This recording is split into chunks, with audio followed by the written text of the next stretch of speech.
रोजा रोजा रायजो राजा आरो मुलाम्फागिरिफोरनि नुजाथिनायाव गेवलां मेल खुंफुंदों।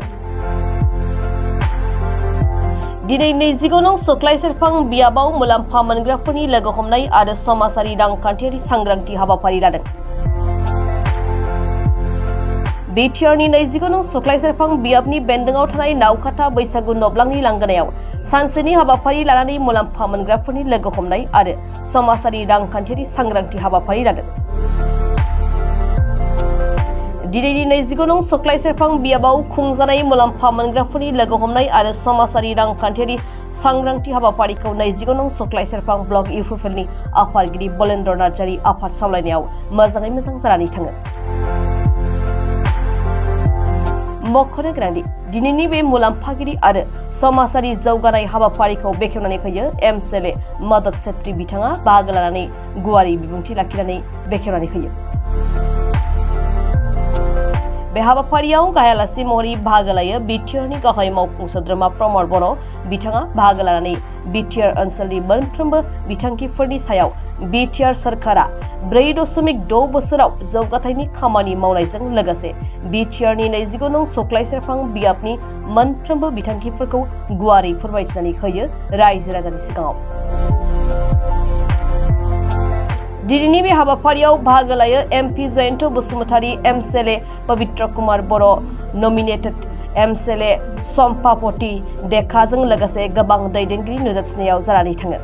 दिनैनि बे मुलाम्फा मोनग्राफोरनि लोगो हमनाय आरो समाजारि रांखान्थियारि सांग्रांथि हाबाफारियाव गोबां रायजो राजानि नुजाथिनायाव मोजाङै मोजां जानानै थाङो। সঠিকভাৱে ৰূপায়ণ হলে আমাৰ গৰীব মানুহৰ কাৰণে যি আঁচনি দিয়া হৈছে, মহিলাসকলৰ কাৰণে যি আঁচনি দিয়া হৈছে, যুৱ যুৱতীসকলৰ কাৰণে যিবিলাক আঁচনি দিয়া হৈছে, এই আঁচনিবিলাক যদি 100% ৰূপায়ণ হয়, আমাৰ প্ৰধানমন্ত্ৰী ডাঙৰীয়াৰ যিটো সপোন এখন বিকশিত দেশ গঢ়াৰ কাৰণে সেইটো বাস্তৱত ৰূপায়ণ হ'ব।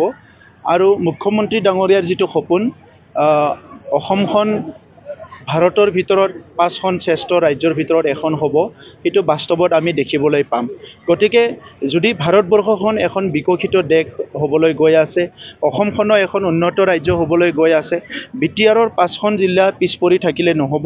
গতিকে এই 5খন জিলাক আমি হেল্থ ছেক্টৰত, এডুকেশ্যন ছেক্টৰত, আমাৰ বিভিন্ন ইনফ্ৰাষ্ট্ৰাকচাৰ ছেক্টৰত, এগ্ৰিকালচাৰ ছেক্টৰত, এমপ্লয়মেণ্ট ছেক্টৰত সবতো আমি আমাৰ বিটিআৰ চৰকাৰখনে কিছুমান ফ্লেগশ্বিপ প্ৰগ্ৰাম লৈ পেলাই আমি কাম কৰি আছোঁ।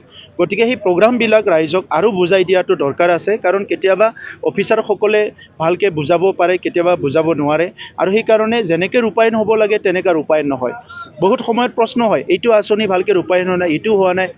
পিএমআইৰ ঘৰবিলাক আগৰ চৰকাৰৰ দিনত 2010ৰ পৰাই আধৰুৱা হৈ আছিলে, এইবিলাক আমি চব শেষ কৰিলোঁ আৰু আমাৰ দিনত বহুতখিনি পিএমআইৰ ঘৰ বনালোঁ। মাটি বাৰীৰ আজিও কৈ আছে যে বড়োলেণ্ডত মাটি বাৰী কিনা বেচা কৰিব নোৱাৰে, কিন্তু কোনোদিনে মাটি বাৰী কিনা বেচাটো বন্ধ কৰিব লাগে বুলি কোনো অৰ্ডাৰ নাই, আগতো নাছিলে এতিয়াও নাই। কিন্তু কোনোবাই কৈ থাকে যে ইয়াতে মাটি বাৰী কিনিব নোৱাৰে, বেচিব নোৱাৰে। ক'ৰবাত অফিচত গ'লে মণ্ডলে কৈ দিয়ে, তাৰ বেলেগ হয়তো ধান্দা থাকে, ক'ৰবাত চাৰ্কল অফিচাৰে কৈ দিব, তাৰ বেলেগ ধান্দা থাকিব পাৰে। কিন্তু চৰকাৰীভাৱেতো কোনো মাটি কিনা বেচাৰ কোনো বাধা নাই।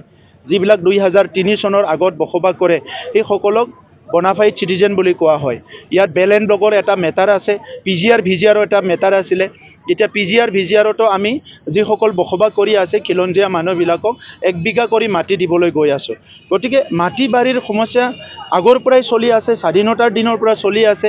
আগত বিপিএফ চৰকাৰতো চলিছে, ইয়াৰ আগত বিপিএফ নহা সময়ত যিবিলাক আছিলে তাতেও চলিছিলে। এই প্ৰব্লেমবিলাক আমি এতিয়া বহুত শতাংশ সমাধান কৰি দিলোঁ, কিন্তু ৰাইজে এই কথাবিলাক বুজি পাব লাগিব। গতিকে সেইকাৰণে এই হিতাধিকাৰী সভাটো লোৱা হৈছে, যাতে আমি ৰাইজক পুনৰ আমি কি ভাবিছোঁ, মই কি ভাবিছোঁ বিটিচি চৰকাৰৰ দায়িত্বত থাকি এই কথাখিনিও ৰাইজক জনাবৰ কাৰণে আজি এই সভাটো লোৱা হৈছে। আৰু বহুত সমষ্টিত সভাটো বহুত ছাকচেছ হৈছে, চবেই ওলাই আহিছে আৰু ভাল এটা এৱাৰনেছ এটা চবৰো হৈছে।